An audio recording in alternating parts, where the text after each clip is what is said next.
सर्वप्रथम मेरे परमाराध्य श्री युगल सरकार के चरणों में कोटि कोटि नमन। उनसे प्रार्थना वो अपनी व्यासपीठ ग्रहण करें। उनके उपरांत में परम श्रद्धेय श्री सद्गुरुदेव भगवान के चरणों में कोटि कोटि नमन। उनसे प्रार्थना वो अपना आशीर्वाद में प्रदान करें। स्थान देवता, वास देवता, ग्रामीण देवता, नगर देवता, इन सबको बार बार प्रणाम। ये भी अपना स्थान ग्रहण करें। विद्युत समाज, सभी संत समाज, ब्राह्मण समाज, पधारे हुए सभी भक्तों के हृदय में उपस्थित मेरे सर्वेश्वर भगवान को कोटि शाह नमन। यूट्यूब चैनल के माध्यम से जो देश विदेश में प्रभु प्रेमी श्रवण कर रहे हैं, उन सब प्रभु प्रेमियों को मेरा प्यार भरा राधे राधे। ऐसे नहीं, जरा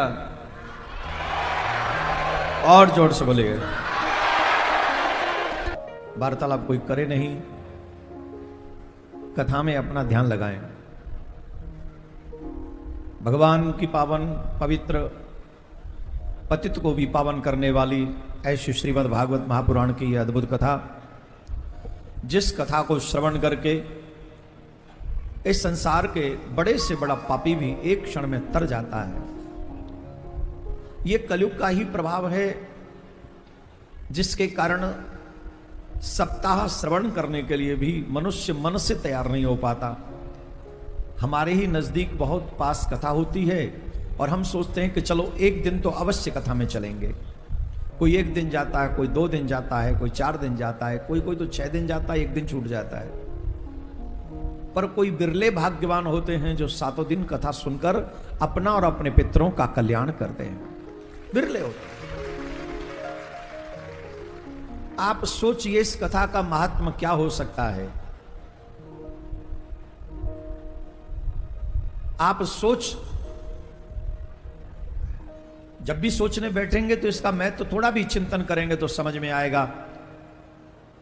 पहले 2 दिन मैंने देखा था, भाई हमसे पहले पहुंचते थे, अब भाई थोड़ा आलस्य करने लग गए, अब थोड़ा देर से पहुंचते भाई लोग। माताएं पहले से जल्दी पहुंचने लग गईं, जबकि भाइयों को और जल्दी पहुंचना चाहिए कार्य संभालने के लिए, अपना समझ के कुछ भी कार्य करने के लिए। पर यह भाव बहुत मुश्किल से बन पाता है। जिस समय भगवान, देखो वाल्मीकि रामायण में एक प्रसंग आता है, जब भगवान लीला करके अयोध्या से जब साकेत धाम जाने लगे,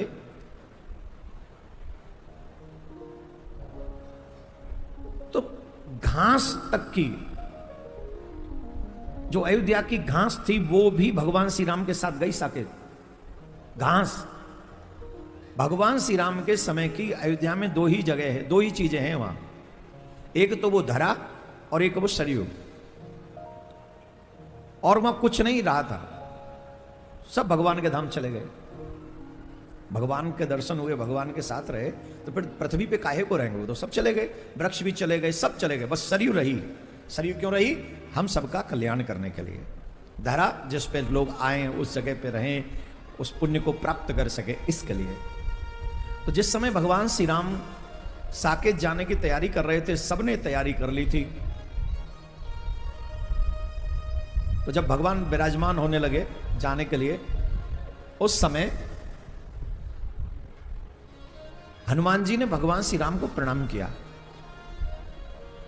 पूछा क्या हुआ, तुम अब क्यों प्रणाम कर रहे हो? बोले प्रभु मैंने सुना अब आप साकेत जा रहे हैं, इसलिए प्रणाम कर रहा हूं। बोले जा रहे हैं तो तुम भी तो हमारे साथ चलोगे? सब जा रहे हैं तो तुम भी चलो। बोले नहीं प्रभु, मेरा प्रोग्राम नहीं है आपके साथ चलने का, पर तुम तो पल पल हमारे साथ रहते हो, तो अब हमारे साथ क्यों नहीं चलोगे? बोले प्रभु हमको एक बात बताओ, आपके धाम में कथा का क्या समय है? वहां कथा किस समय मिलेगी? जैसे यहां पता है ना 1 बजे से मिलेगी, आपके साकेत में कथा कौन से समय पे मिलेगी? भगवान ने कहा देखो हमारे धाम में कथा नहीं मिलेगी, हम ही मिलेंगे। वहां हम रहते, कथा नहीं रहती। हनुमान जी ने कहा इसीलिए हम आपके साथ नहीं जा रहे हैं, क्योंकि आपके धाम में सिर्फ आप ही रहते हैं, आपकी कथा नहीं रहती है, और इस पृथ्वी पर आप भी रहते हैं और आपकी कथा भी रहती है, तो यहां ज्यादा अच्छा है।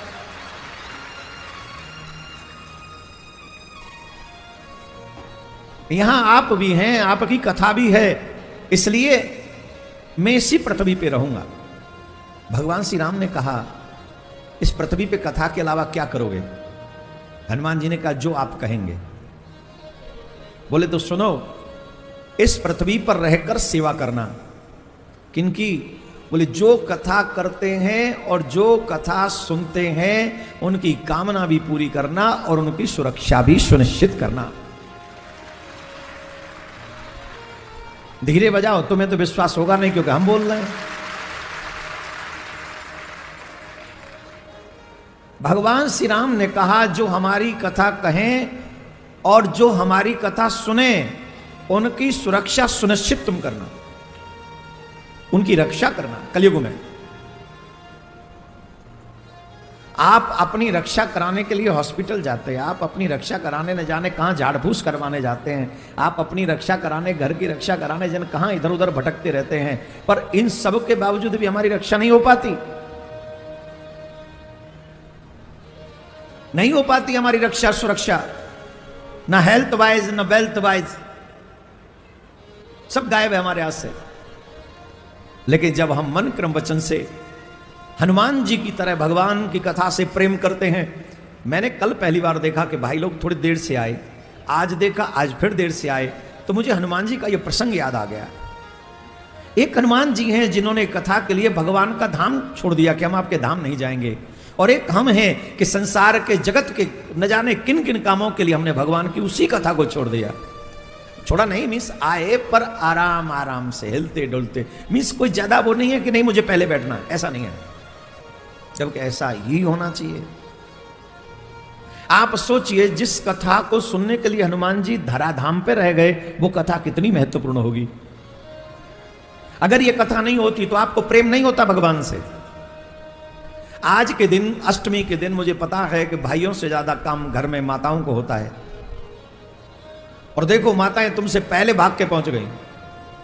क्यों? इनके मन में ललक है, लालसा है कि नहीं पूरी सुननी है, और उस भावना ने इनके घर के काम को भी जल्दी करा दिया होगा, और कुछ काम तो छोड़ के आ गई होंगी कि नहीं शाम को देख लेंगे चलो।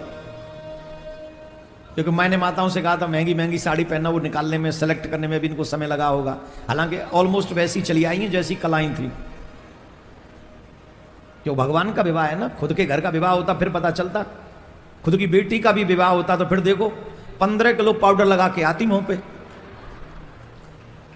कई लोग तो सगन देने वाले पहचान ही नहीं पाते सगन किसको दे, वो कांगई मालती के चक्कर में वो प्राणनाथ को दे जाती, बोले तुम ही पकड़ लो, वो तो दिखाई नहीं पड़ रही। हाँ वो दिखाई नहीं पड़, पहचान नहीं, ये रही, हाँ मालती तू तो बदल गई। तो बदल गई उस पाउडर के चक्कर में, इतना पाउडर थोप लिया माथे पे। इतना जब संसारिक विवाहों के लिए हम तैयार होते हैं तो ये तो हमारे ठाकुर जी का विवाह है, इसमें तो और भी समय लगाना चाहिए था, पर ठीक है, मुरैना ही तो है, कौन सी के द्वारका है, मुरैना ही है ना, तो वो भाव बनते बनते बनेगा। अब हम तो पहली बार आए, अगर 2-4 बार मुरैना में आए होते तो हालांकि रस की धारा तो अभी भी कम नहीं बरस रही, खूब चकाचक हो रहा है, राधे राधे बोलना पड़ेगा। तो जिस कथा में हनुमान जी महाराज का इतना मन है, उस कथा में हमारा भी उससे ज्यादा मन होना चाहिए, क्योंकि हमारे लिए तो यही एकमात्र कल्याण का मार्ग है।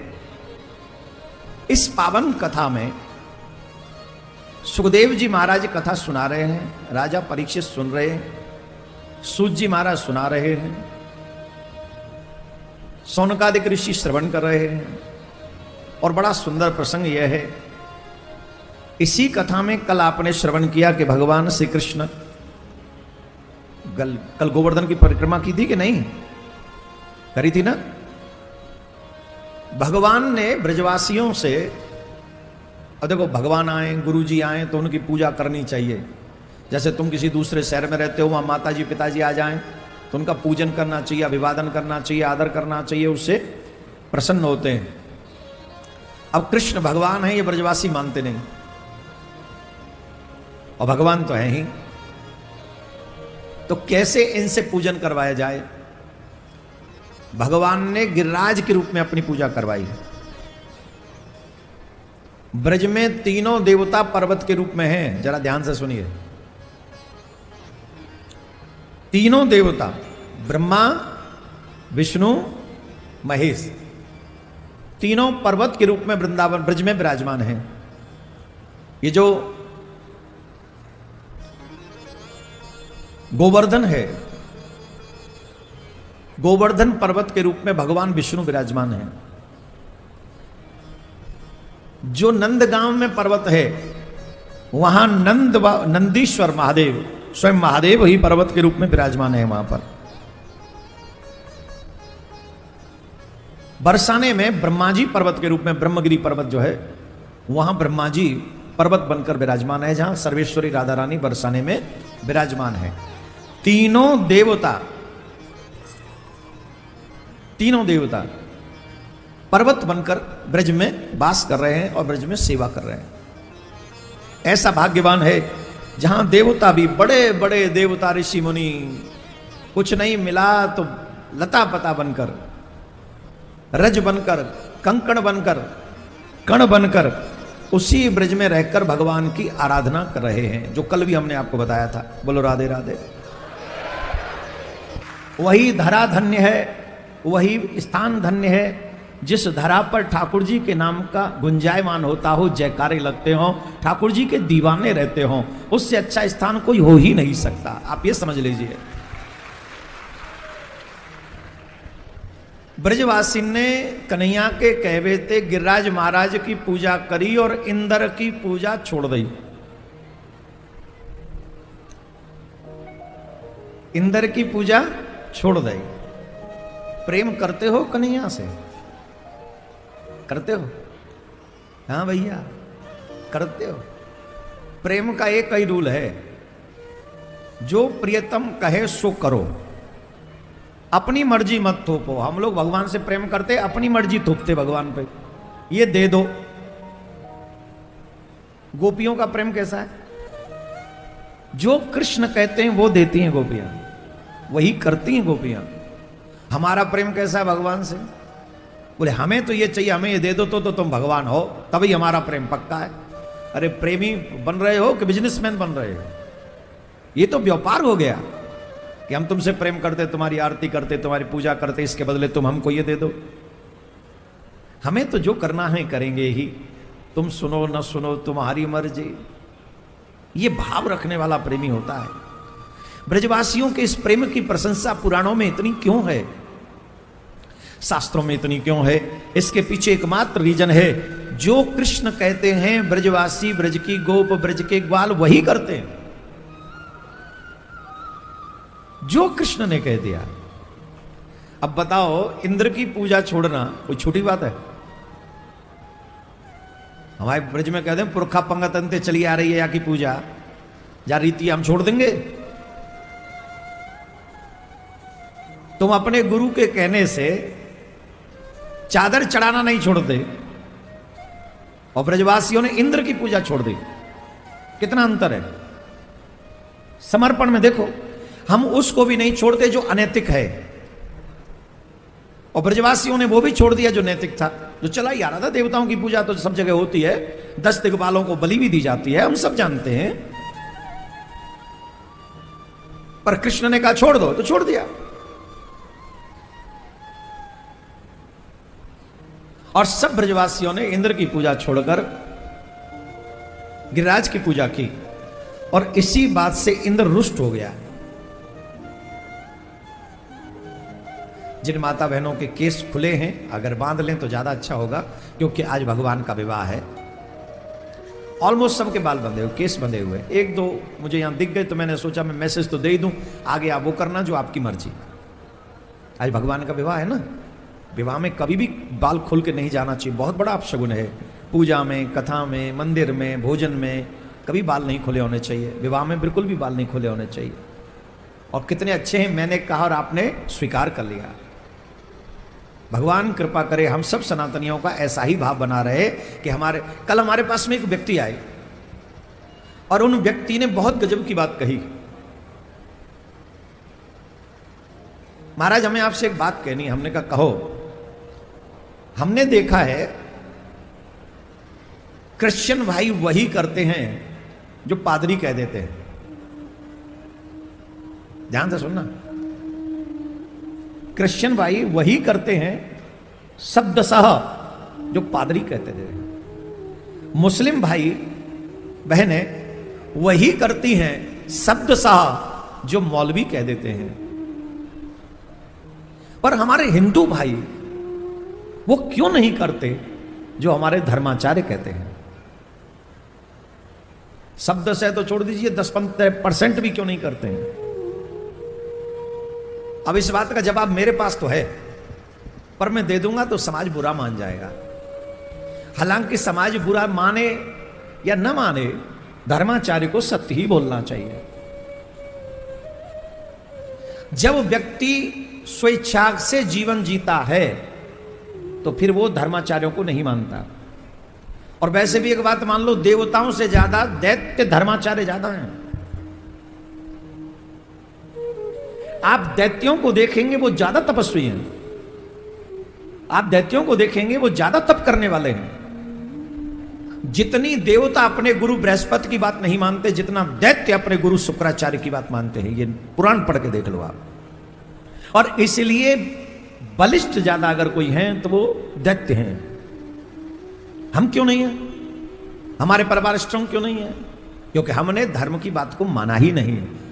ये बात मेरे स्वार्थ सिद्ध करने वाली, उसे मैं मान लूंगा और ये नहीं हो रहे। अरे हम तो धर्माचार्यों को भी बांट देते हैं। कई बार हम ऐसी बात बोलते तो कहते तो फलानी पार्टी के चमचा हैं। अरे भाई, तुम हमें जिस पार्टी का चमचा बताते हो, ईमानदारी से बताओ उसने हमको क्या दिया आज तक? बताओ, हम किस बात के चमचा हैं? हम अगर चमचा हैं तो अपने ठाकुर जी की कथा के चमचा हैं, अपने ठाकुर जी के चमचा, हम पार्टी के नहीं हैं। हमें तो धर्म की बात करनी है, हमें युवाओं की बात करनी है, हमें देश की बात करनी है। तुम जुड़ जाओ उस लाइन में, हम तुम्हारी बात करेंगे। और ये तो हमसे नहीं होगा कि तुम देश और धर्म दोनों के विरुद्ध आचरण करो और उसके बाद हम तुम्हारी प्रशंसा करें। ये तो हमसे नहीं होगा, ये हम नहीं कर सकते। हम तो सच्ची सच्ची कह रहे हैं, जो देश और धर्म की बात करेगा हम उसकी प्रशंसा करेंगे, चाहे वो किसी भी पार्टी का क्यों ना हो। करो कोई, हम अपने धर्म के चमचा हैं, हम अपने कृष्ण के चमचा हैं। हमें स्वार्थ की दाल नहीं पकानी है इच्छाओं की करछली से। और जो स्वार्थ का काम करने वाले होंगे वो कभी धर्म की रक्षा नहीं कर सकते। आप भी यहां कथा सुनने ये आओ कि हमें यहां से जाते ही मेरे बेटे का विवाह हो जाए। कथा इसलिए सुन रही हूं कि बेटे का विवाह हो जाए। और उस समय योग बना नहीं, 1 साल तक विवाह हुआ नहीं। अगली बार से तुम भागवत सुनने जाओगे नहीं। क्यों नहीं जाओगे? अरे बोले कान दिया भागवत जी ने हमको। ये सब झूठ बोलते हैं पंडित जी लोग, हाँ या ना? तो स्वार्थ इन्वॉल्व हो गया और वो इच्छा पूरी नहीं होगी तो आप उसी की निंदा शुरू कर दोगे, उसी भागवत की निंदा करोगे जो नियम से तुमने सुनी है। स्वार्थ से ऊपर उठकर जब आप भगवान के शरण ग्रहण करते हो, ठाकुर जी के नाम का आश्रय लेते हो, तो ठाकुर जी तुम्हारा यहां भी कल्याण करता है, वहां भी कल्याण करता है। धर्माचार्यों की बात तो भगवान श्री राम ने भी मानी है, भगवान श्याम सुंदर ने भी मानी है। अपने गुरु की बात मानकर राम जी ने ताड़का मार दी थी। अपने गुरु के बताए हुए मार्ग पर राम जी ने चलकर पूरा जीवन जिया और आज तक, त्रेता युग के बाद भी राम आज तक वंदनीय है। तो जो अपने शास्त्रों के बताए हुए मार्ग पर चलता है वो यशवान होता है, वो धनवान होता है, वो बलवान होता है। इसमें कोई संशय किसी को नहीं करना चाहिए। और आज देख लो, वो लोग अपने गुरुओं की बात मानते, माने जो उनके गुरु होते हैं उनकी बात मानते हैं, तो आज उनके पास में 57 कंट्री हैं, 57। वो अपने पादरी की बात मानते हैं, उनके पास में 87 या 89, 88 ऐसी कंट्री हैं। और हम और तुम अपने मन की मानते हैं तो हमारे पास एक भी कंट्री नहीं है, एक भी देश ऐसा नहीं है जहां हम जाके ये कह दे कि हिंदुओं का ये देश है। बोलो है कोई? जवाब दो, क्यों नहीं है? क्यों नहीं है? अब तो अमेरिका से भी भगाए जा रहे हैं हम। ऐसे ही सब लोगों ने प्रण कर लिया कि हम अपनी कंट्री में हिंदुओं को नहीं रहने देंगे, तो हिंदुओं कहां जाओगे वो बताओ। इसलिए हम बार बार कहते हैं धर्मो रक्षति रक्षितः। तुम धर्म की रक्षा करोगे, धर्म तुम्हारे लिए सब व्यवस्था कर देगा। और अगर तुम धर्म की रक्षा नहीं कर सके तो तुम भी वैसे ही भटकोगे जैसे और लोग भटकते हैं, जो धर्महीन भटकते, वैसे तुम्हें भी भटकना पड़ेगा। एक और बात, नाटक करने से धर्म की रक्षा नहीं होगी, बातें करने से धर्म की रक्षा नहीं होगी।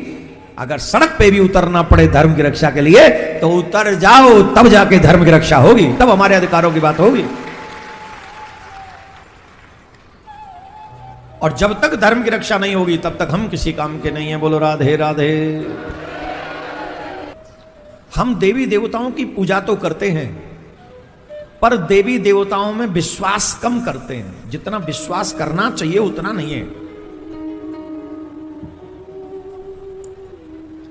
अगर कोई हमसे कह दे इनकी पूजा छोड़ के इनकी करो तो तुम्हें सफलता ज्यादा मिलेगी, ईमानदारी से बताओ कितनी देर लगेगी छोड़ने में? कोई हमसे कहे कि वृंदावन जाने से कुछ नहीं मिलेगा, दतिया महाराज जाओ, और अब 15 साल वृंदावन गए हो लगातार, और फिर कहें दतिया जाओ वहां पीताम्बरा देवी का दर्शन करो तो बात बन जाएगी, ईमानदारी से बताओ कितनी देर लगेगी छोड़ने में वृंदावन का रास्ता? बोलो हैं? और फिर वहां भी बात ना बने, फिर कहे नहीं नहीं यहां नहीं, राम राजा सरकार जाओ, ओरछा जाओ, वहां बात बनेगी। अब दतिया महारानी को छोड़ने में कितनी देर लगेगी? और राम राजा सरकार भी ये सोचने लगे जब ये कृष्ण जी को ना हो, जब ये देवी को ना हो, तो जो मेरो ही कांते है जाएगा, वो भी चुप लगा जाए। आ तो आजा, ना वे तो मता, चुप लगाएगी राम राजा सरकार। फिर वो कहे ना ना यहां मत जाओ। फिर बोले हनुमान जी अब पूजो, हनुमान जी करेगो काम, मां चले जाओ मेहंदीपुर बालाजी, बात बन जाएगी। बोला हाँ पक्की। अब राम राजा सरकार है, छोड़ने में कितनी देर लगेगी? और मेहंदीपुर बालाजी पहुंच गए। हनुमान जी ने सोची बड़ो बेशरम आदमी, हमारे स्वामी छोड़ के हमारे पास आएगा और हम तो आशा करो हम यहाँ की इच्छा पूरी करेंगे। इसका मतलब है ये पक्का भक्त नहीं, ये कच्चा भक्त है, इसलिए तू भटकता रहे, हम तेरी सेवा, हम तेरी बात नहीं सुनेंगे। फिर काऊ ने कही भैया अब तो चादर ही चढ़ानी पड़ेगी, तो चादर चढ़ा दे ते बात मान ली जाएगी। साहब इतनो दीवानो इच्छा पूरी करवावे को वो चादर ही चढ़ाया है। तब मथुरा वाले वृंदावन में ठाकुर जी बोले बड़ो बढ़िया भाव, ये तो भैया बिगड़ेल आदमी है। बिगड़ेल है, जैसे कहते हैं बिगड़ेल बैल हो जाता है, बिगड़ेल भैंसा हो जाता है, वैसे बोले तो बिगड़ेल है, बड़ा अच्छा हो गया, हमने इसकी नहीं सुनी।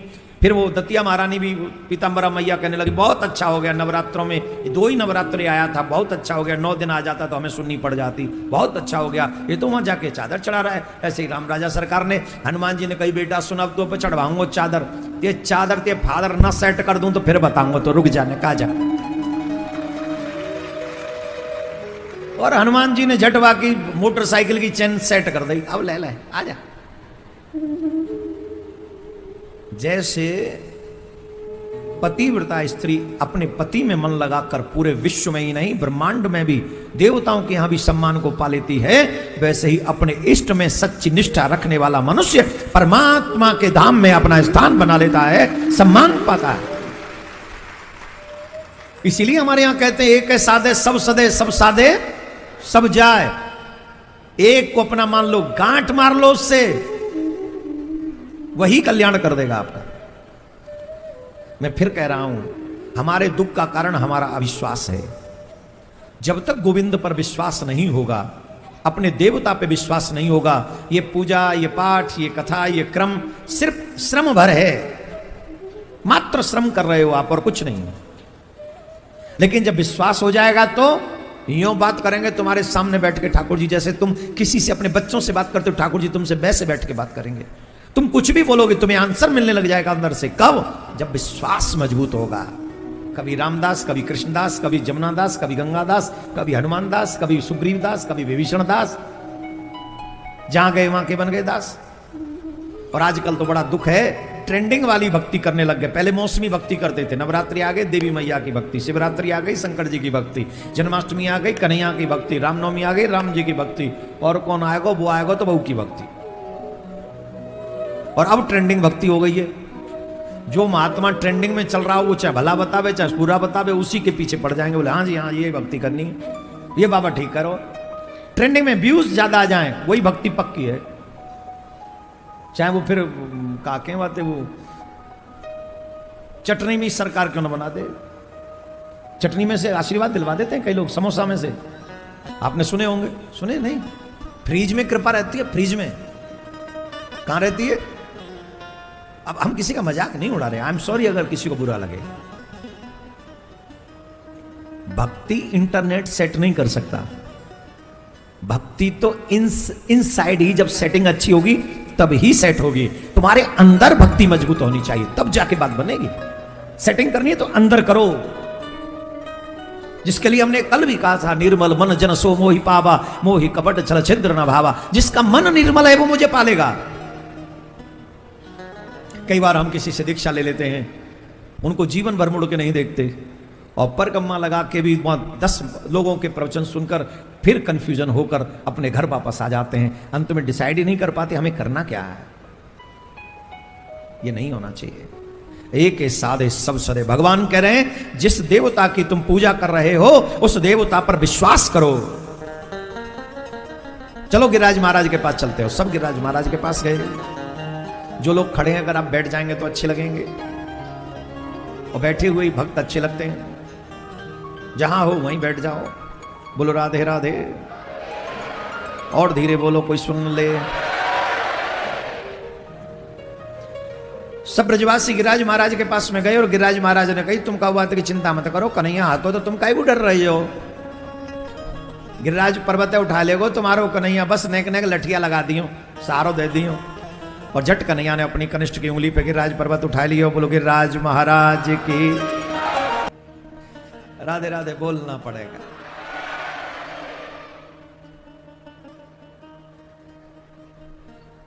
अपनी कनिष्ठ की उंगली पे गिरिराज पर्वत उठा लिया। 7 दिन 7 रात्र लगातार इंद्र बारिश करता रहा, और भगवान श्री कृष्ण अपनी कनिष्ठ की उंगली पर गिरिराज पर्वत उठाकर खड़े रहे। जब इंद्र को समझ में नहीं आया कि ब्रज में कुछ नहीं हुआ, तब वो अपने गुरुदेव के पास में गया और गुरु बृहस्पति से जाकर कहा कि मैं क्या करूं।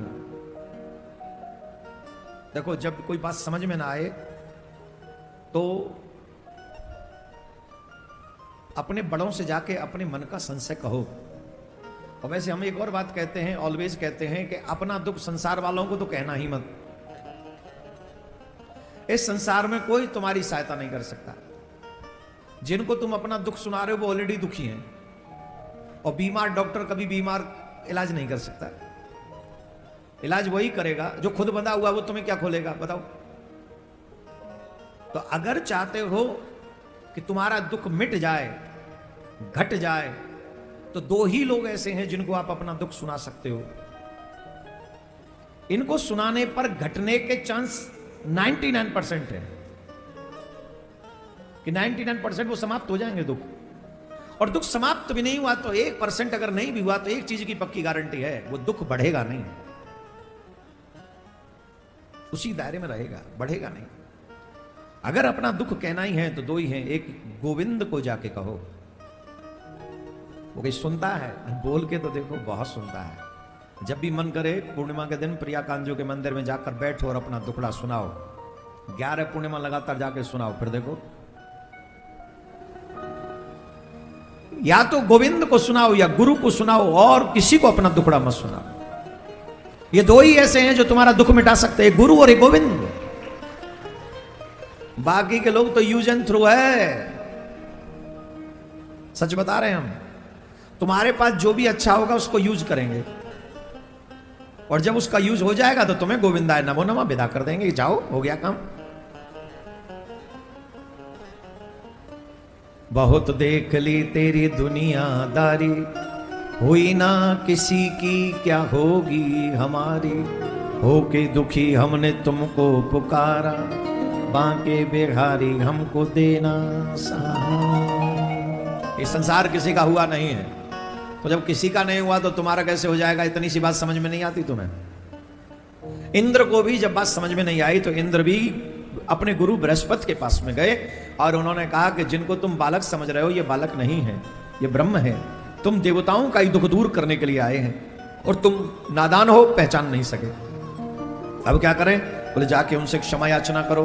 तो कामधेनु गाय को आगे करके, कामधेनु गाय को, हमको यहीं के गौरक्षक बता रहे थे कि जिन हिंदू लोग बड़ी दुर्दशा करते हैं गौ माता की,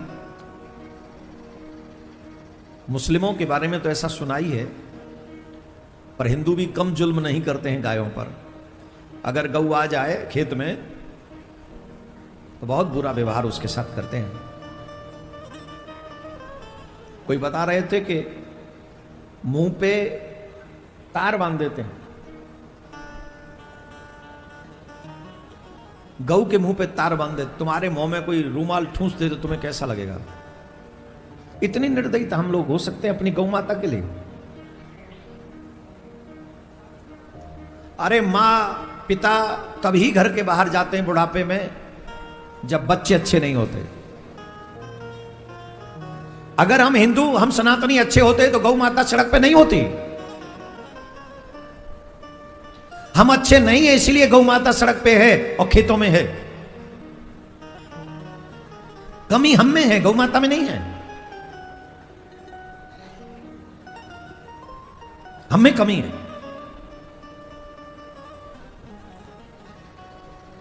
घर में कुत्ते पाल लेंगे, बिल्ली पाल लेंगे, पर गौ नहीं पालेंगे। अगर हम सब एक एक गौ पाल लें, क्या बंगाल से बांग्लादेश भेज दी जाती है गौ? बंगाल से बांग्लादेश भेज दी जाती है हमारी गौ। किसको नहीं पता इस विषय में? बताइए हमको। क्या कर रहे हैं हम? वैसे सच यह है, जिसको हमने मां कहा है ना, उसी की दुर्गति करी है।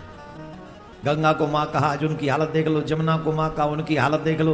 वृंदावन में जमुना में जाके जरा लगाना गोता लगाओ। जमुना को मां कहा, उनकी दशा देख लो। गौ को मां कहा, उनकी दशा देख लो। गंगा को मां कहा, उनकी दशा देख लो। एक तरफ हम मां कहते हैं और एक तरफ हमारे मन में उनके लिए कोई श्रद्धा ही नहीं, भाव ही नहीं। कल हम लोग चर्चा कर रहे थे कि इतनी अच्छी बातें कथाओं में लिखी हैं और हम बोलते हैं, फिर ये लोग सुनते क्यों नहीं है? तो हमारे संग एक व्यक्ति रहते हैं, उन्होंने बहुत अच्छी बात कही।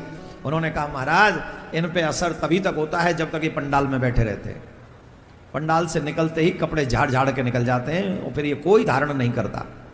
बहुत कम लोग हैं जो धारण करते हैं, और हम लोग तो कथा उन्हीं के लिए करते हैं जो धारण करते, चाहे कम ही करें। और ये सच है। आज हमें गौ माता का दुख नहीं दिख रहा, लेकिन बुढ़ापे में जब हमारे बच्चे हमको घर से निकाल देंगे, या अपना दुख होगा, तब हमें समझ में आ जाएगा। कभी भी गौ माता की सेवा को इग्नोर नहीं करना चाहिए। चलो, हमने कहा था कि 101 रुपया पर मंथ हम लोगों को प्रिया कांजू की गौशाला के लिए निकालना चाहिए। किस किसने मन बनाया था उसके लिए, जिनके घर में गाय नहीं है? जिन जिन्हें बनाया था हाथ उठाओ। हाँ, देखो कितने लोग बैठे हैं, कितने। और गुटखा कितने का खा लेते हो महीने में? भाइयों से पूछ रहा हूं, कितने का गुटखा खा लेते होगे? मोबाइल में चार्ज कितने का करवा लेते होगे? गाड़ी में पेट्रोल डीजल महीने में कितने का खर्चा करवाते होगे? अभी हम कपड़े लत्तों की बात नहीं कर रहे हैं। माताओं से पूछ ले, मेकअप कितने का करवा लेती होगी महीने में? एक बार पार्लर चले जाएं तो कितने खर्चा हो जाता है? 5,000, 2,000, 3,000 तो हो ही जाता होगा। इससे तो कम नहीं होता होगा। 5,000 भी होता है, 10,000 भी होता है, और 2-3 तो हो ही जाता है। तो हम लोग हर जगह खर्चा कर सकते हैं, पर धर्म के नाम पे हमें कोई खर्चा नहीं करना, चवन्नी नहीं। और हमारे मुसलमान भाइयों में ये इतनी अच्छी बात है, रिक्शा चलाने वाला भी जकात देता है। वो अपने धर्म के लिए रिक्शा भी चलाता होगा ना, तो अगर वो 1,000 रुपया कमाता होगा तो 100 रुपये निकाल देगा दिन का। और इसीलिए वो बढ़ते जा रहे हैं, और इसीलिए हम सुकड़ते जा रहे हैं, क्योंकि हमारी विचार सुकड़ गया है। हम लोगों ने सिर्फ अपना पेट, अपना परिवार देखना है, बाकी भाड़ में जाओ, सब मर जाओ। और फिर जब समाज में माइक मिल जाए और फिर बोलने की बारी आ जाए तो ऐसा भाषण देंगे जैसे हमसे बड़ा तो महात्मा गांधी भी नहीं है, हम ही हैं सबसे बड़े। ऐसा नहीं, समाज में बदलाव लाना है। थोड़ा सा हम लोगों को भी धर्म की रक्षा के लिए कुछ न कुछ सेवा अवश्य करनी चाहिए। तो आपसे भी हम आग्रह करते हैं, 101 रुपया अपने धर्म के लिए पर महीने अगर आप सामर्थ्यवान हैं तो निकालिए, सनातन न्यास फाउंडेशन को दीजिए, जिससे वो फाउंडेशन आपके आने वाले कलेशों के लिए लड़ सके, खड़ा हो सके। आपका सहयोग ही इस लड़ाई को कामयाब बना सकता है।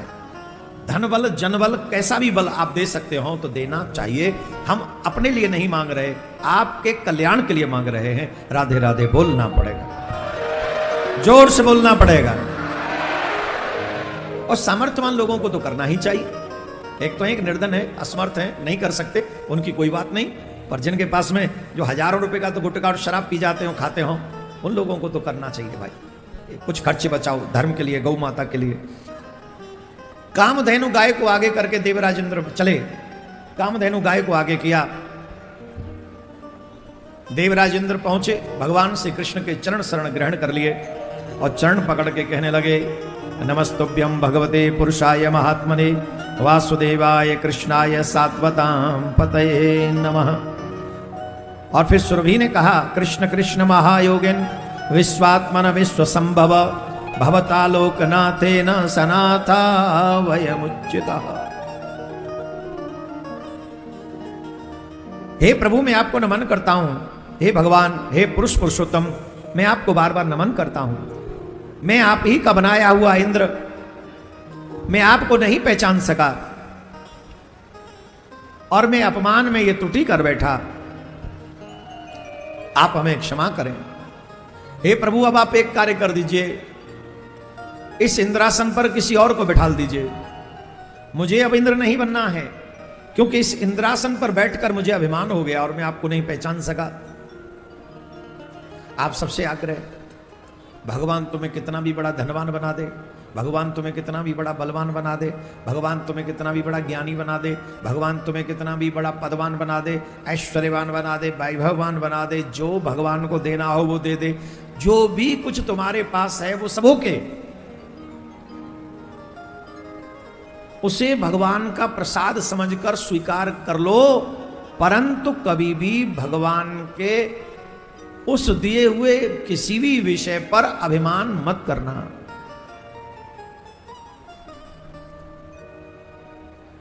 अभिमान, जोर से बोलो, अभिमान मत करना, बिल्कुल भी अभिमान मत करना, क्योंकि हर वस्तु नश्वर है। जो भी हमारे पास है वो मिटेगी ही। कुछ भी वस्तु परमानेंट नहीं है।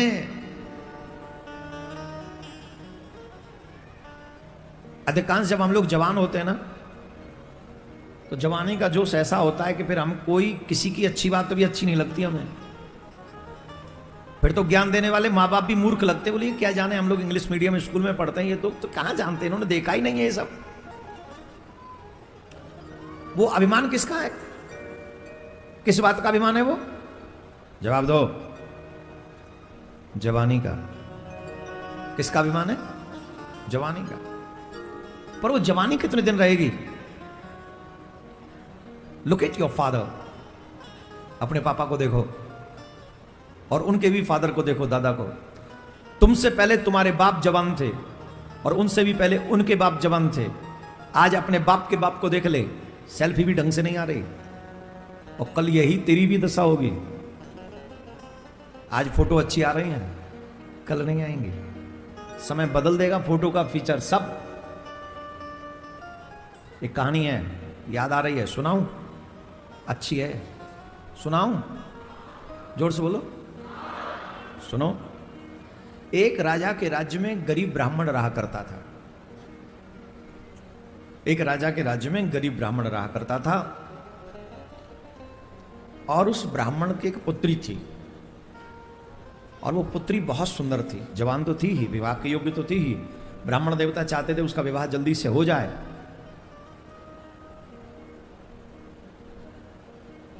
विवाह के योग्य थी, बड़ी सुंदर थी।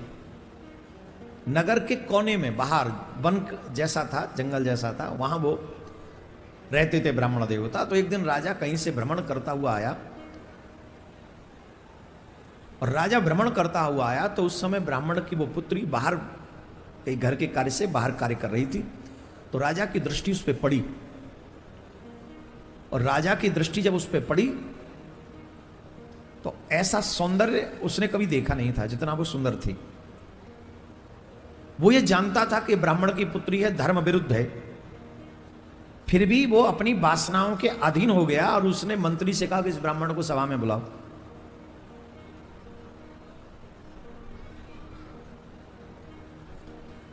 राजा ने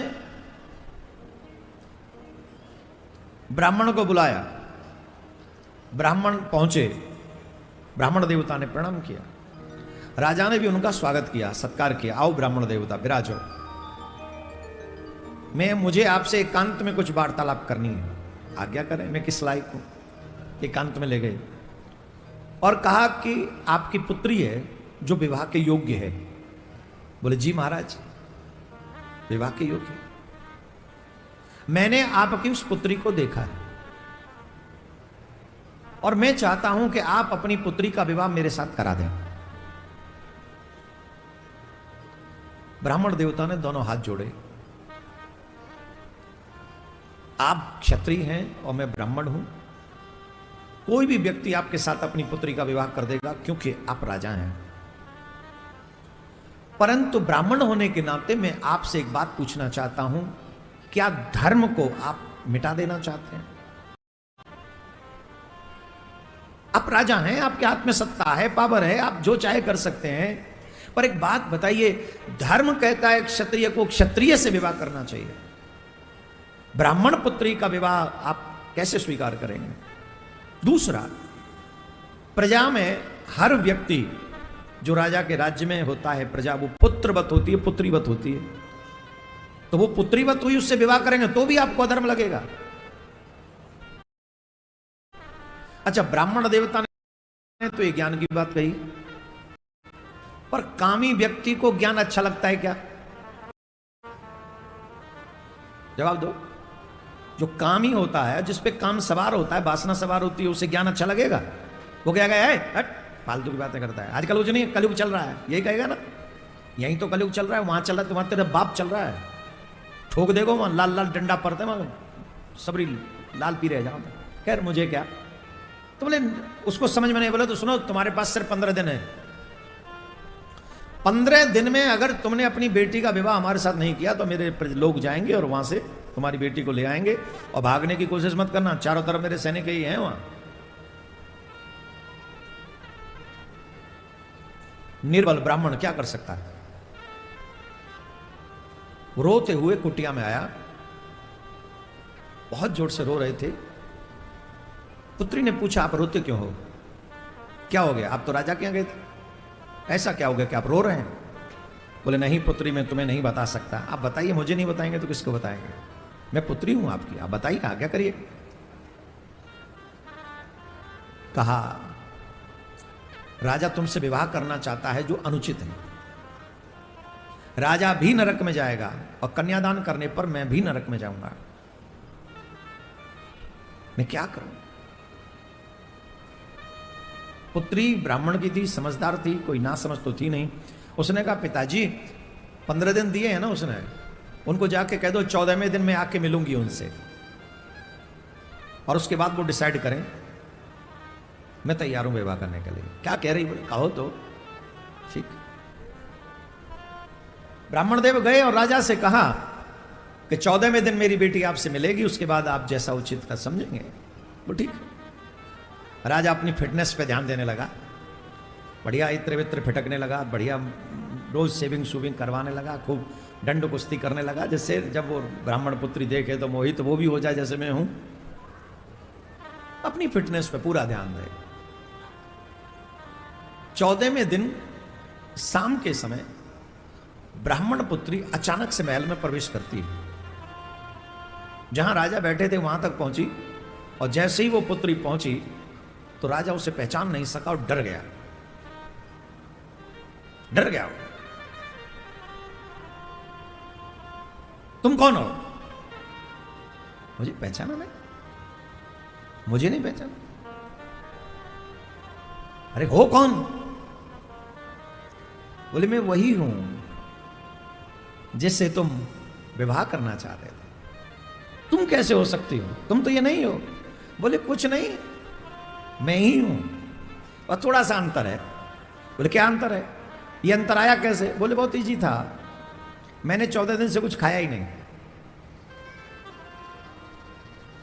14 दिन से मैंने कुछ खाया नहीं, ऊपर से कुछ ऐसी औषधि भी खा ली जिससे लूज मोशन लग गए, और वो मल की पोटली भी लेके आई बोले ये लो, मेरी सुंदरता है इसमें। मल की पोटली, आप समझ गए होंगे, मल, एक मल की पोटली थी, एक मूत्र की पोटली थी। बोले इसमें क्या है? बोले ये खोल के देख ले, इसमें मेरी सुंदरता भरी पड़ी है, और अब जैसे कहो विवाह कर लोगे, जब कहोगे विवाह कर लूंगी। बोलो, इतनी दुर्गंध उस मल में से आ रही थी, उस मूत्र में से आ रही थी, और उसकी सुंदरता गायब हो चुकी थी। राजा ने पैर पकड़ लिए, मुझे क्षमा करना कि मेरी बुद्धि भ्रष्ट हो गई और मैं ब्राह्मण पुत्री से विवाह करने निकल गया, ऐसा भाव मेरे मन में आ गया, मुझे क्षमा कर दो, मुझे क्षमा कर दो। तो आज अपने सौंदर्य पर, जवानी पर, धन पर, पद पर, बल पर, ज्ञान पर इतराने वाले सोचें, ये कब तक रहेगा? सच देखा जाए तो हमारे अंदर मलमूत्र के सिवा है क्या? और उस मलमूत्र को हमने सुंदरता समझ रखा। आप सावधान रहिए, भगवान आपको कुछ भी दे, कुछ भी दे, ज्ञान दे, बल दे, धन दे, पद दे, परिवार दे, जो भी दे, उसे भगवान का प्रसाद समझकर अभिमान रहित रहकर अपने जीवन का ज्ञापन करें। इंद्र ने चरण पकड़ लिए, प्रभु हमें क्षमा करें, हमें क्षमा करें। तब भगवान ने कहा कि तुमने कोई अपराध नहीं किया है, तुमने हमारी सेवा करी है।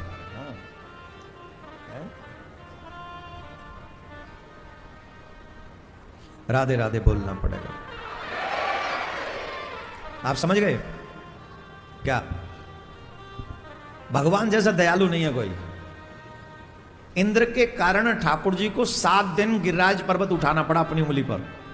कितने? जोर से बोलो। 7 रात्रि भी लगातार, 7 दिन 7 रात्रि। और जब इंद्र ने चरण पकड़े और कहा मुझे क्षमा कर दो, तो भगवान भूल गए कि इसके कारण कष्ट हुआ। उन्होंने क्या कहा? अरे तुम्हारा कोई अपराध थोड़ी हुआ है, ये ब्रजवासियों ने भी सेवा की है, तुमने भी हमारी सेवा की है। हमने कहा हमने तो अपराध किया? नहीं नहीं, सेवा करी है। देखो ये ब्रजवासी हमको भोग लगाते गए, इन्होंने लड्डुआ खवाई, पूड़ी खवाई, कचौड़ी खवाई, मालपुआ खवाई, खीर खवाई, कड़ी भात खवायो है, और काका खवायो, इमरती, रसमलाई, और कछु याद है तुम्हें? 56 हो गए, खवाती गई, खवाती गई, खवाती गई। काऊ ने एक घूंट पानी नहीं की पूछो, 4 रोटी लगातार खा जाओ, फिर पता चलते एक घूंट पानी भी ले बीच में है। और ये तो पूरे ब्रजवासी भोग लगाते गए, काऊ ने एक घूंट पानी नहीं पिवाया, जल नहीं पिवायो।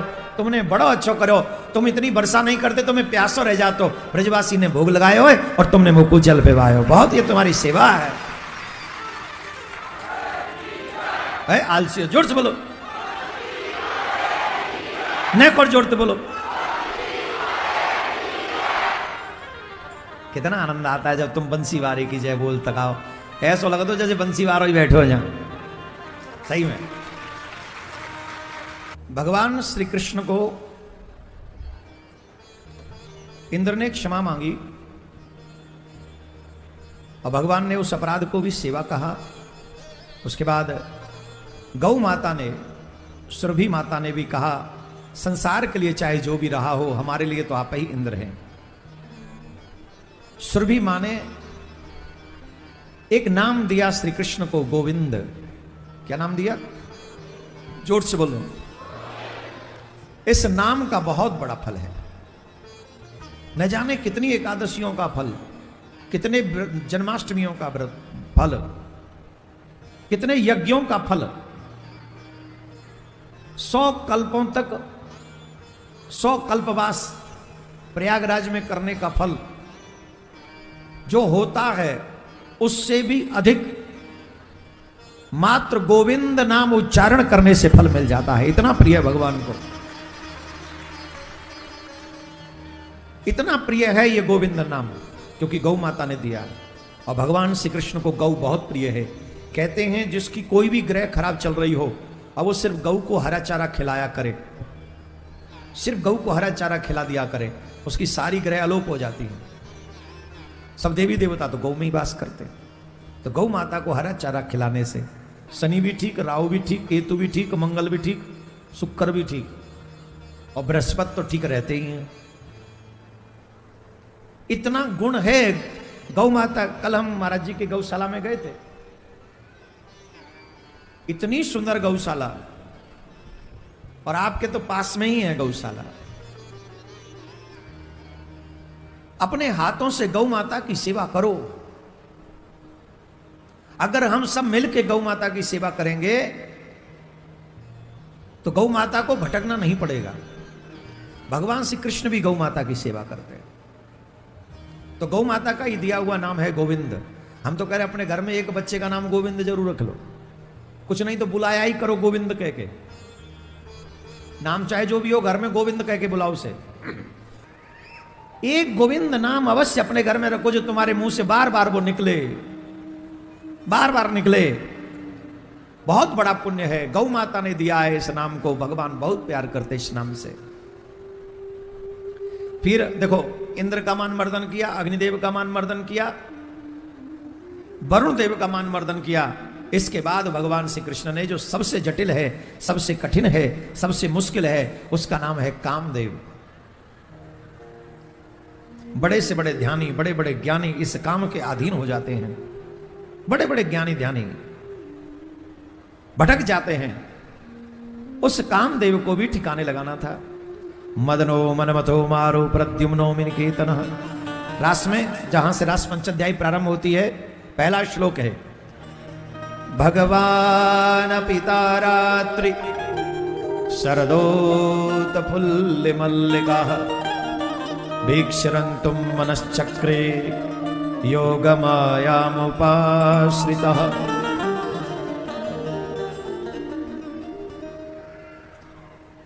पहला ही जो शब्द है वो है भगवान। युवा बच्चों से हम चाहेंगे जरा ध्यान लगाइए, एकदम शांत होइए, समझिए भगवान का रास किसे कहते हैं। कई लोग हमसे भी कहते हैं मां कंचोरी लीला, रास लीला मत सुनाया करो, इन लीलाओं से क्या मिलेगा, थोड़ा ताबड़तोड़ सुनाया करो, महाभारत सुदर्शन चक्र ये सब सुनाया करो। अरे हम वो भी सुनाते हैं तो ये भी सुनो, इसका भी मतलब वो नहीं है जो हम समझते हैं।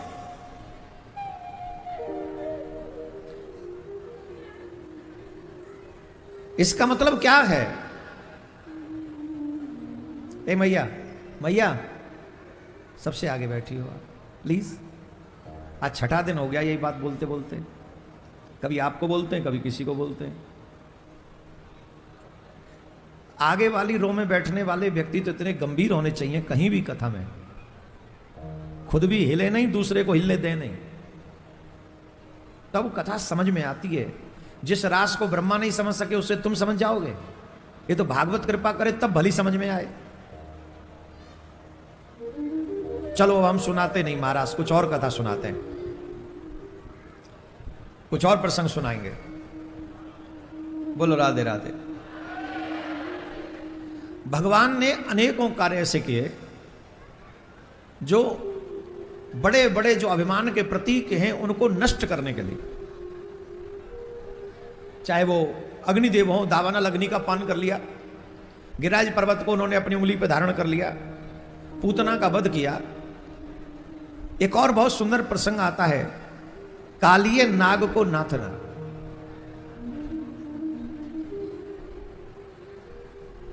कालिये नाग को नाथ लिया भगवान ने। ये कालिये नाग गरुण के भय से, ये कश्यप मुनि की ही संतान है। कश्यप मुनि की कई पत्नियां हैं। उनकी एक पत्नी का नाम है कद्रु, जो सर्पों की मां है।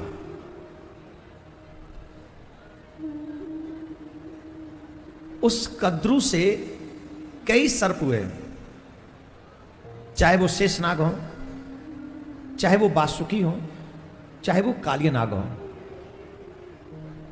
और वासुकी शंकर भगवान की सेवा में, शेषनाग नारायण भगवान की सेवा में, और ये कालिये नाग बहुत विशाल जो है बलवान हो गया था। इसने तमाम सर्पों को अपने बस में कर लिया था और राजा बन बैठा था।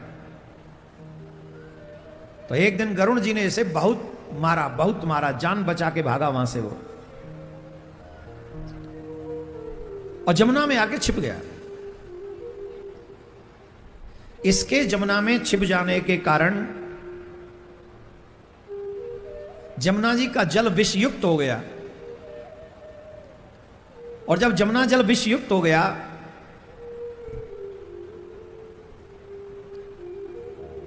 ऊपर से उड़ने वाले पक्षी भी गिर जाते थे उस विष के कारण। जल पीने वाले गौ बछड़े जीव समाप्त हो जाते थे, इतना विषयुक्त वो जल हो गया था। अब तो भगवान को लगा कि अब तो कोई लीला करनी ही पड़ेगी। तब मेरे ठाकुर जी ने एक लीला की कि कंस ने वृंदावन के लिए, नंदगाम के लिए, नंद बाबा के लिए एक पत्र भेजा और उस पत्र में लिखा कि कल ब्रह्म मुहूर्त से पूर्व मुझे 1 करोड़ नीलकमल के फूल चाहिए, और अगर 1 करोड़ नीलकमल के फूल नहीं मिले तो प्रातः काल होते ही पूरे ब्रज को खोद कर जमुना में बहा दिया जाएगा। कृष्ण बलराम को हाथी के पैर के नीचे कुचलवा दिया जाएगा। जैसे ही ये पत्र मिला सब ब्रजवासी दुखी हो गए, परेशान हो गए, नंद बाबा दुखी हो गए, उदास हो गए, हाय हाय अब क्या होगा। तो एक ब्रजवासी ने कहा बाबा एक काम करो ना, हम सब अपने घर का, देखो भगवान के प्रति प्रेम देखो ब्रजवासियों का। 5 मिनट ऐसे बैठो, जरा ऐसे बैठो ढंग से जैसे श्रोता बैठते हैं, सिर्फ 5 मिनट।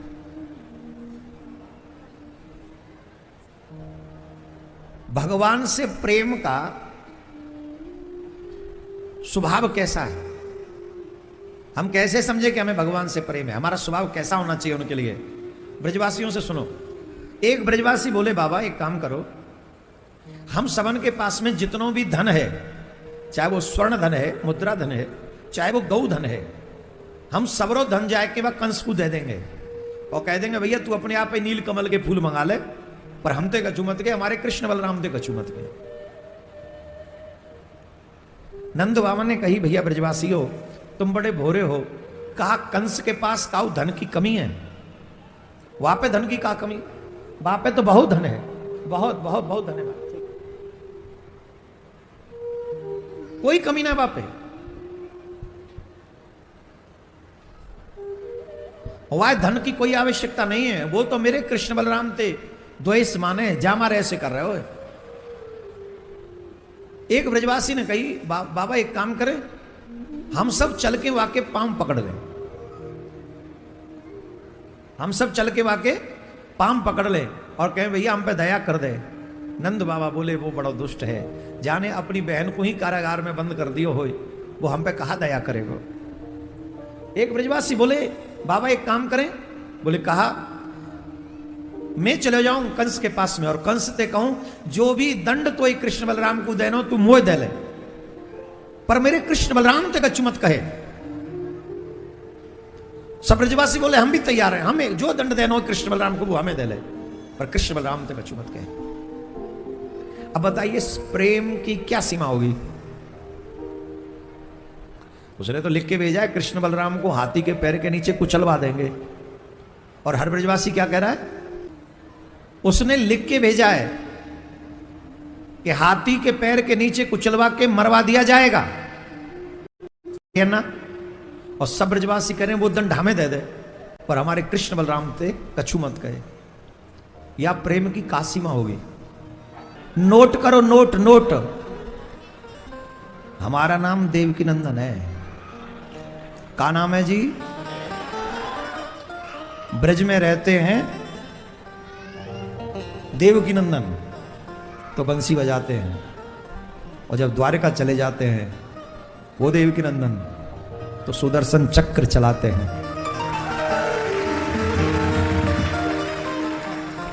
और फिर वो बिना शस्त्र उठाए महाभारत का युद्ध जितवा देते हैं। कौन? वही देवकी नंदन। तो हल्के में मत लेना, देवकी नंदन नाम है मेरा। उसमें तो बहुत गुण थे, पर हम में एक गुण है, उसकी कृपा का फल है। उसकी कृपा हमारे साथ भी, नाम तो वही है ना। राधे राधे बोलना पड़ेगा। कालिया नाग को नाथ लिया, और कालिया नाग को नाथने के बाद में की महाराज के समय अब हमने सुनाया नहीं क्योंकि उस समय भी बात कर रहे थे और अभी भी बात कर रहे हैं। महाभारत महाराष्ट्र को समझने के लिए उसके लिए थोड़ा समय चाहिए, लेकिन उतना समय शांति वाला भी चाहिए था, तो इसलिए हमने आज सुनाया नहीं। परंतु इस रास का मतलब यह था कामदेव को परास्त करना। क्या उद्देश्य था? जोर से बोलिए। कामदेव को परास्त करना। अब देखिए हमारी बात सुनिए, सबसे ज्यादा बलवान अगर कोई है तो वो कामदेव है। कौन है? जोर से बोलिए। बड़े बड़े ऋषि क्षण में भंग कर देता है, एक क्षण में।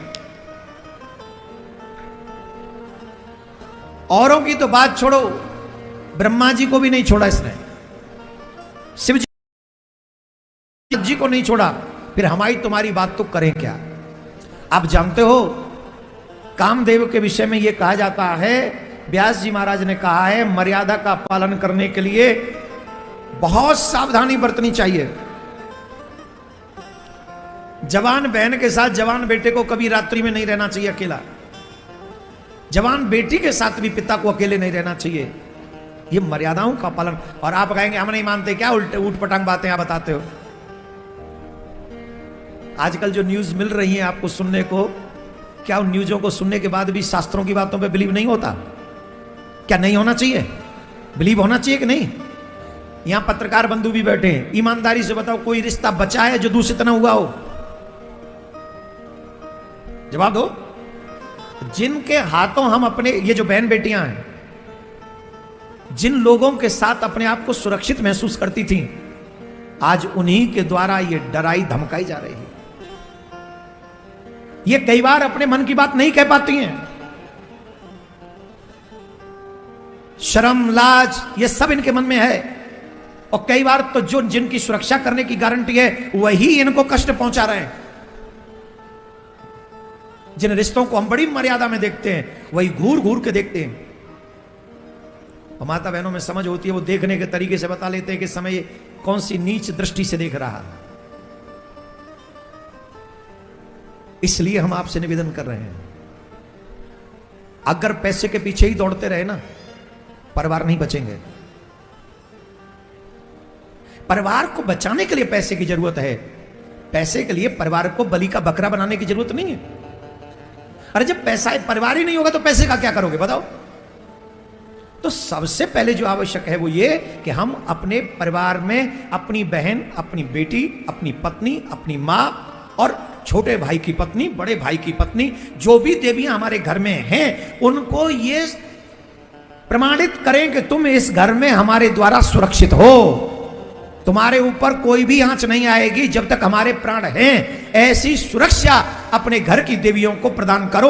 अगर ऐसे हो तभी तुम मर्द कहलाओगे, अगर तुम ऐसे नहीं हो तो तुम्हें मर्द कहलाने का कोई अधिकार नहीं।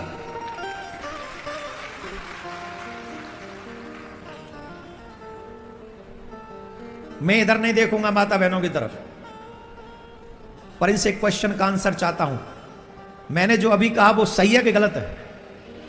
जोर से बोल के बताओ, जोर से बोल के बताओ। क्या आज हम अपने घरों में भी अपने आप को सुरक्षित महसूस कर रहे हैं? सुनो, नहीं नहीं हंसिए नहीं, ये समाज का काला चेहरा है।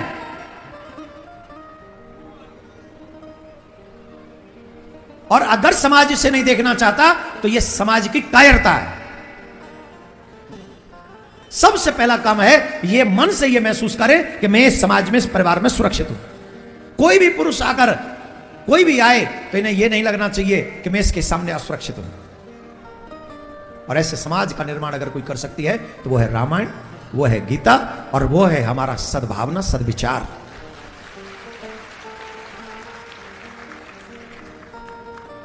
बताओ माता बहन यही चाहती हो कि नहीं? जोर से बोलो। आप सब ऐसा प्रयास करें, रामायण ये गुण हमको दे सकती है। तो महाभारत के युद्ध में महाराष्ट्र में गोपियों की भावना को पूर्ण करने का भाव तो था ही, साथ में कामदेव को परास्त करने का लक्ष्य भी भगवान श्री कृष्ण का था। और भगवान श्री कृष्ण ने कामदेव को परास्त किया, कामदेव परास्त हो गए। और वही कामदेव द्वारका में भगवान श्री कृष्ण के पुत्र आकर बने। कामी मत बनो, लोभी मत बनो। अगर एक कथा में एक कंस को मारोगे तुम भी भगवान के भक्त हो जाओगे। ये बड़ी सुंदर कथा है। कंस का वध किया, कुब्जा का उद्धार किया, देवकी वसुदेव को कारागार से मुक्त किया, उग्रसेन को राजा बनाया। कंस मार दिया तो उग्रसेन जी को मुक्त किया कारागार से। भगवान से उग्रसेन जी ने कहा आप राजा बनिए, क्योंकि जो राजा को मार देता है वही राजा बनता है। तो आपने कंस को मारा है और कंस इस समय यहां का राजा था, तो आपने मारा है तो राजा आप हुए। भगवान श्री कृष्ण ने कहा मामा, ओ मामा, नाना, मामा तो मार दिया, नाना मैंने मामा को इसलिए नहीं मारा क्योंकि मैं राजा बनना चाहता हूं। मैंने मामा को इसलिए मारा क्योंकि मामा पापी था। मैं राज करने के लिए नहीं मारा कंस को, मैं राज करने नहीं आया, वो पापी था इसलिए मार दिया। राज्य तो आप ही करेंगे। और फिर उग्रसेन को राजा बनाया, वो राजा बने। भगवान मथुरा के राजा नहीं बने। देखिए, न तो राम जी राज्य करने आते हैं, न कृष्ण जी राज्य करने आते हैं, पर समाज को दिशा मिल सके वो दिशा दिखाने के लिए भगवान आते हैं, धर्म की रक्षा के लिए भगवान आते हैं। हमारे यहां प्रॉब्लम यह है कि हम भगवान को मानते, भगवान की नहीं मानते, राम को मानते, राम की नहीं मानते, गीता को मानते, गीता की नहीं मानते, रामायण को मानते, रामायण की नहीं मानते। ये प्रॉब्लम है हमारी। आप रामायण को मानो, रामायण की मानो, तब बात बनेगी। तो भगवान ने 11 वर्ष 56 दिन ब्रज में रहे, 12.5 वर्ष मथुरा में रहे, और फिर जरासंध के आक्रमण के बार बार आक्रमण के कारण मथुरा छोड़कर भगवान श्री कृष्ण द्वारका चले गए। अब देखो, ये बात भी मैं बोल ही देता हूं, बोलना जरूरी है। राम जी किसके लिए आते हैं? जोर से बोलो, जोर से बोलो। धर्म की। अब तुम ऐसे बोलोगे तो मैं काई कहूंगा था, फिर तुम्हें जजमाने सुना लूं घर में बैठा रखे, फिर तो इतनी मेहनत ना करनी पड़ेगी मुझे। आप इन्वॉल्व हो उस कथा में तब ना सुनाऊंगा आपको। राम जी किस लिए आते हैं? जोर से बोलो। कृष्ण जी किस लिए आते हैं? जोर से बोलो। कृष्ण जी किस लिए आते हैं? और तुम किस लिए आए हो?